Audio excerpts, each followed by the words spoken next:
নমস্কার, আমি doctor Dwaipayan Chatterjee, consultant orthopaedic surgeon. আমরা আজকে এই ভিডিওর মাধ্যমে একটু কোমরের ব্যথা নিয়ে আলোচনা করব। আমাদের শির দ্বারা তৈরি হয় 33টা ছোট ছোট হাড় দিয়ে, যেগুলোকে আমরা বলি ভার্টিব্রা। আমাদের ঘাড়ে আছে 7টা, পিঠে আছে 12টা, আর কোমরে আছে 5টা ভার্টিব্রা। কোমরের নিচে যে 9টা ভার্টিব্রা থাকে সেগুলো একে অপরের সাথে জুড়ে গিয়ে দুটো বড় হাড় তৈরি করে, একটা স্যাক্রাম আর একটা কক্সিক্স। দুটো কোমরের হাড় বা ভার্টিব্রার মধ্যের যে জায়গাটা, সেই জায়গায় থাকে একটি ইন্টারভার্টিব্রাল ডিস্ক। এই ডিস্কের কাজ হলো কুশনের মতো দুটো হাড়ের ধাক্কা খাওয়াটাকে আটকানো এবং দুটো হাড়ের মধ্যে ক্ষয়ক্ষতিটাকে রোধ করা। এই ভার্টিব্রার মধ্যে তৈরি হয় একটা হাড়ের সুড়ঙ্গ। এই হাড়ের সুড়ঙ্গের মধ্যে থাকে আমাদের স্পাইনাল কর্ড এবং সমস্ত নার্ভস। দুটো ভার্টিব্রার মধ্যে নিউরাল ফোরামেন তৈরি হয়। সেই নিউরাল ফোরামেন দিয়ে বেরিয়ে আসে এক একটা জায়গার স্পাইনাল নার্ভ। এই নার্ভগুলো আশেপাশের মাংসপেশি এবং বিভিন্ন অর্গানকে সাপ্লাই দিয়ে থাকে। আমাদের বয়স যত আস্তে আস্তে বাড়তে থাকে, দুটো ভার্টিব্রার মাঝখানে যে ডিস্ক থাকে তার জলের পরিমাণও আস্তে আস্তে কমতে থাকে। কাজেই এই ডিস্ক আর ফ্লেক্সিবল থাকে না, পাতলা হয়ে যায় এবং দুটো হাড়ের মাঝখানে যে ওয়্যার অ্যান্ড টিয়ার, যে ফ্রিকশন, সেটাও আর এরা আটকাতে পারে না। তাই জন্য দুটো হাড়ের মাঝখানের ক্ষয়ক্ষতিটাও বেড়ে যায় এবং এই ক্ষয়ক্ষতির সাথে সাথে তৈরি হয় কিছু নতুন হাড়, যেগুলোকে আমরা এক্সরেতে অস্টিওফাইট হিসেবে দেখতে পাই। এই নতুন হাড় এবং হাড়ের ক্ষয়ে যাওয়া, এর থেকেই তৈরি হয় কোমরে ব্যথা। কোমরের ব্যথা বা পিঠের ব্যথা আটকাতে গেলে প্রথমেই যেটা দরকার সেটা হলো সঠিক পশ্চার মেনটেন করা। কোমর বা পিঠের ওপরে এক্সেসিভ প্রেশার যেসব কাজে বেড়ে যায় সেই কাজগুলোকে না করা, আর পিঠ কোমরের যে মাংসপেশি, সেই মাংসপেশিগুলোর রেগুলার এক্সারসাইজ করিয়ে সেটাকে শক্তিশালী রাখা। আসুন দেখে নিয়ে একে একে এগুলো কিভাবে আমরা করব।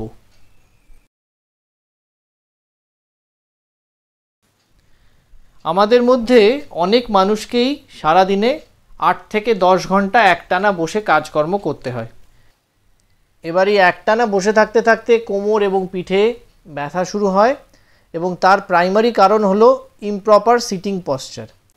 বসার সময় আমরা যদি সামনের দিকে ঝুঁকে বসি বা যদি এক্সেসিভলি পেছন দিকে হেলে বসি, তাহলে আমাদের কোমর বা পিঠের মাংসপেশির ওপর প্রেশার পড়ে, যার জন্য আমাদের পিঠের হাড় ক্ষয়ে যেতে আরম্ভ হয়। তাহলে আসুন আমরা জেনে নিই কারেক্ট সিটিং পশ্চার কীরকম হওয়া উচিত।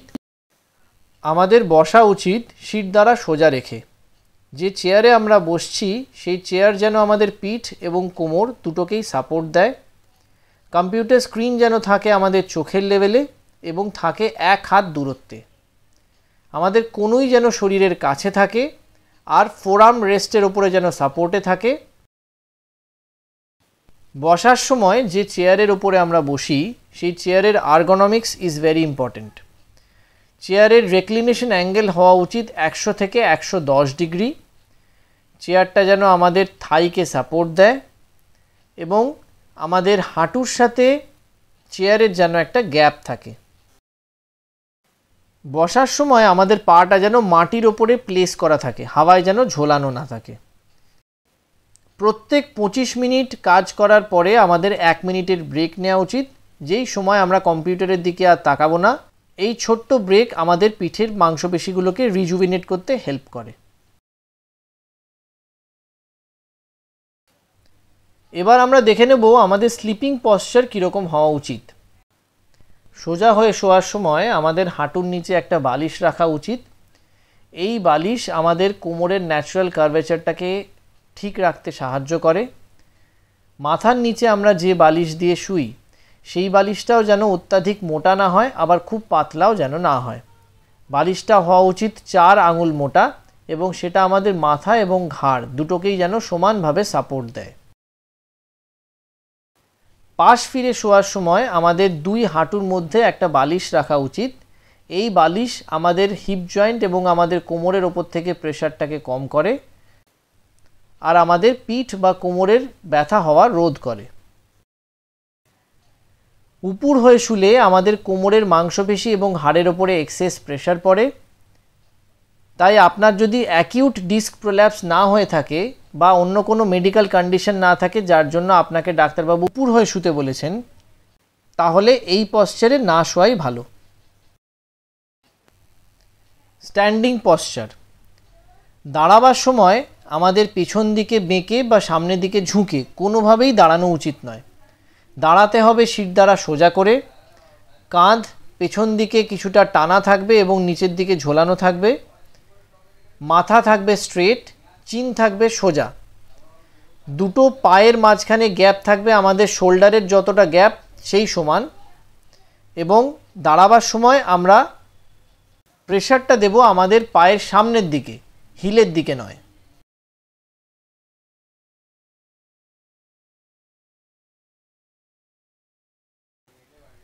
এবার আমরা দেখে নেব কি কি কাজ আমাদের করা উচিত নয়। প্রথমেই যে জিনিস আমাদের অ্যাভয়েড করা উচিত সেটা হলো সামনে ঝোঁকা। সামনে ঝুঁকলে আমাদের কোমর এবং পিঠের হাড়ের ওপরে এক্সেস প্রেশার পড়ে।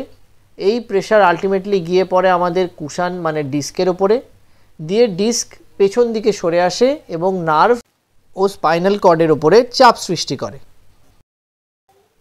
তাহলে মাটিতে যদি কোনো জিনিস পড়ে যায় এবং সেটাকে যদি তুলতে হয়, সেটা তোলার পদ্ধতি নিজে সামনে ঝুঁকে নয়, সেটা তোলার পদ্ধতি হলো হাঁটু ভাঁজ করে। আমাদের উচিত সেই জিনিসের কাছে এসে দাঁড়ানো, তারপর হাঁটু ভাঁজ করে কোমরটাকে সাপোর্ট করে সেই জিনিসটাকে তুলতে হবে। এইভাবে তুললে কোমরের ওপরে চাপ কম পড়ে এবং আমাদের কোমর এবং পিঠের ব্যথা হওয়ার সম্ভাবনাও কমে। সামনে ঝোঁকার সাথে সাথে আমাদের ভারী কোনো ওজন তোলাও উচিত নয়। একজন মানুষের 5 কেজির বেশি ভারী কোনো জিনিস ঝুঁকে তোলার নিয়ম নেই। কোনো জিনিস তুলতে গেলে আমাদের সামনে ঝুঁকে সেই জিনিস তোলা উচিত নয়, তুলতে হবে হাঁটু ভাঁজ করে সেই জিনিসটির কাছে এসে সেই জিনিসটাকে তোলা।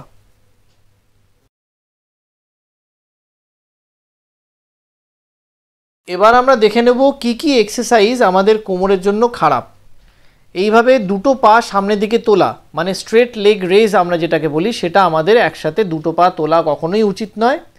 সেকেন্ড হচ্ছে টো টাচিং, সামনে ঝুঁকে পা ছোঁয়া বা শোয়া অবস্থায় উঠে পাটা ছোঁয়া, এটা আমাদের কোমরের জন্য ভালো নয়। 3 নম্বর হচ্ছে অ্যাবডোমিনাল ক্রাঞ্চ। অ্যাবডোমিনাল ক্রাঞ্চ যদিও আমাদের পেটের জন্য ভালো, কিন্তু আমাদের কোমরের মাংসপেশির জন্য মোটেও ভালো নয়। কোমর বা পিঠের ব্যথা থেকে মুক্তি পেতে মাটিতে বসা বা নিচু টুল পিঁড়িতে বসাটা আমাদের অ্যাভয়েড করা উচিত। বসতে হলে মাটি থেকে অ্যাটলিস্ট 18 ইঞ্চি ওপরে কোনো চেয়ারে বসা উচিত। এছাড়া ইন্ডিয়ান টয়লেট না ব্যবহার করে কমোড ব্যবহার করাই আমাদের কোমর এবং পিঠের জন্য শ্রেয়। এবার আমরা দেখে নেব আমাদের কোমরের ব্যথার জন্য কি কি ব্যায়াম রয়েছে। অর্ধ শলভাসন, আমাদের উপুর হয়ে শুতে হবে, মাথাটা ঘোরানো থাকবে এক সাইডে, দুটো হাত পাশাপাশি থাকবে।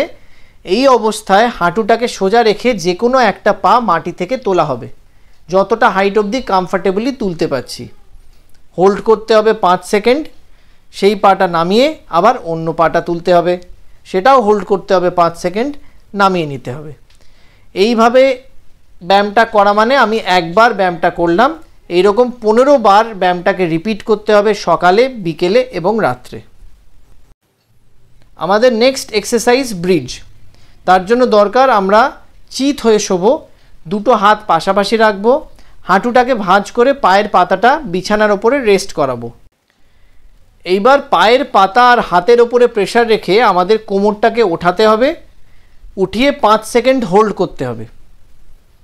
5 সেকেন্ড হয়ে গেলে সেটা আবার নামিয়ে নিতে হবে।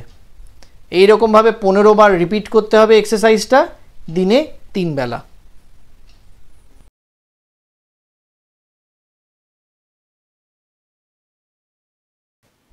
এবার আমরা চলে আসি ফ্লেকশন এক্সারসাইজে, নি চেস্ট স্ট্রেচ।